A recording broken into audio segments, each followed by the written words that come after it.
Hello everybody, Ben Woodruff here with another falconry video. Today's video I want to talk a little bit about pioneering and innovation in the sport of falconry and about how we perceive the abilities and perceptions and how we might accidentally be limiting the abilities of our own birds that we work with. Before I jump into that, if you haven't already, if you could hit subscribe, it very much helps me keep this channel alive and going. Now falconry, if you're new to it, or even if you're not, of course, we're all aware falconry started as a way to get dinner. We're spoiled today between grocery stores and even agriculture is a luxury. The fact that we can have food planted and grown or animals raised and ranched and we have food readily available. Now, obviously, the availability of that food varies from region to region. But the point is, our ancestors lived a much more difficult life, and falconry is perceived to be one of the earliest ways that people found, hey, what's an easier way to get food for myself and my family? And falconry came about from that. And because of that, people would normally say, okay, well, what bird do I have in my area, and what is the prey that it would go after, and what is the most direct way I can get food utilizing the abilities of a trained raptor? That has changed some because we're not dependent on them for food. And so because of that, maybe our attitude and our perception is a little bit different.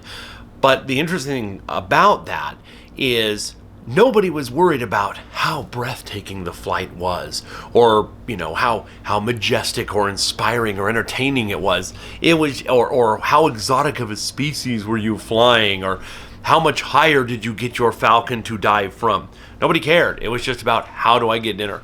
And in some parts of the world today, that is how falconry is still viewed in practice. What is the most direct, short, easy way to get dinner with this bird? But by and large, falconry has changed in its necessity. But one of the things that hasn't wildly radically changed is what we do with the birds. And that's the interesting thing, because in most parts of the world, there is a rich tradition of falconry in that region. And it will be based off of birds in that area, hunting prey in that area. That might be a tradition that's hundreds or thousands of years. And because of that, falconry can be, I won't go so far as to say stagnant, but there's kind of, we're paying homage, to the tradition. We got to do, what was this traditional way? Now, there has been a lot of innovation in falconry, particularly in technology. It's easy to lose a bird, so bells were invented and used in falconry, and then eventually radio telemetry, and now even GPS telemetry. Training falcons to wait on higher, we started with, simple things like, balloons and kites to train them to go higher. So there's different things like that have happened over the years. Technologically also, it's been really interesting to see for strength training eagles and helping key in their pursuit instincts. There's some very high-end motorized remote controlled like trucks that you can get and have them drag along a lure, a fake rabbit usually, and eagles of all kinds are trained to go after them. And it's a really good way to build up that strength and to do it in a very predictable way, so that you can slow the lure down a little if they're starting to lose interest, and then speed it back up once they're interested. We have started using drones instead of kites and balloons to go straight up and have a lure dangling down for a falcon to circle up higher. But particularly in the Middle East, remote control planes and remote control gliders have been used to strength train falcons in pursuit flight, both level and then going back up. And what this does is it prepares birds to hunt hobara, bustards, in the Middle East, which sometimes you have to go up after them, sometimes you have to do direct pursuit. So some of these technological advances are great, but that's not really what I'm talking about in this video. That is part of the innovation in the sport of falconry. New equipment, new materials to, European falconers and Middle Eastern falconers certainly were not using kangaroo hide back in the day, and that's currently come to be, kangaroo leather has come to be kind of the gold standard as far as leathers go for making falconry equipment, from hoods to jesses and anklets, because it's strength and it's lightweight.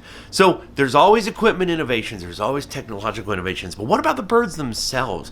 What about how we address them, how we utilize them, and how we interact with them? One of the things that I think is a great example of this, even though this is a past example of innovation, is hobby falcons. There are hobbies in many parts of the world. They are a branch of the falcon family tree that are a little bit different. They are small to medium sized, but they are, and their feet, they have decent length toes, and they're very acrobatic. They just are not gamey against larger prey. So if you take a falcon like a merlin, which is somewhat comparable in size, a merlin just will chase, birds even bigger than itself. Merlins will chase pigeons, no problem. I love to hunt pigeons with merlins, and they'll chase and tackle them and have no problem. Where hobbies, even though they're somewhat similar in size to a merlin, and some hobby species are even bigger than merlins, they're not wired for it. But they're still a falcon, and they still have the shape of a falcon, the profile, the silhouette of a falcon. And for a bird, nothing's more terrifying than the silhouette of a falcon. And so in medieval and Renaissance Europe, one of the ways that hobbies were utilized is they were trained to kind of circle around above. If you had like a large bush or a small tree filled with little sparrows or something similar in size, and they're like, oh no, there's a hobby flying overhead, and they're all hiding in the tree. And while they're focusing on this hobby, and whoever the falconer is training the hobby to kind of dive around the bush to keep them there, then some other people would take a net and would put it over this giant bush, and then they just reach in and grab all the sparrows, and they ate them. People would eat them, roast them up like little turkeys, maybe on a shish kebab. But it was a great way to catch a lot of birds all at once, where maybe if you're doing a merlin instead, you'd be charging the bush and having the merlin dive down and catch one as it flees, which is one sparrow. So it was an innovative way to hunt. My point is that hunting is not the only thing that raptors think about. They're not expressive visually like a dog. We've selectively bred dogs to have all this facial motion that we recognize and that are similar to us. You look at other wild canines, like foxes, for example, and coyotes, they don't have nearly as expressive of a face as a dog does. And that doesn't mean there's not emotions and thoughts going on in there. Birds of prey are the same way. The more you get to know them, you understand feathers poofing up, head bobs, body language. They are quite expressive, but nowhere near as much as a human face or a dog face. But there's so much more going on in their head. They are more intelligent. They are more problem solving. But if all you're ever doing is just giving them these very simple tasks of direct hunting, who knows what else they are capable of?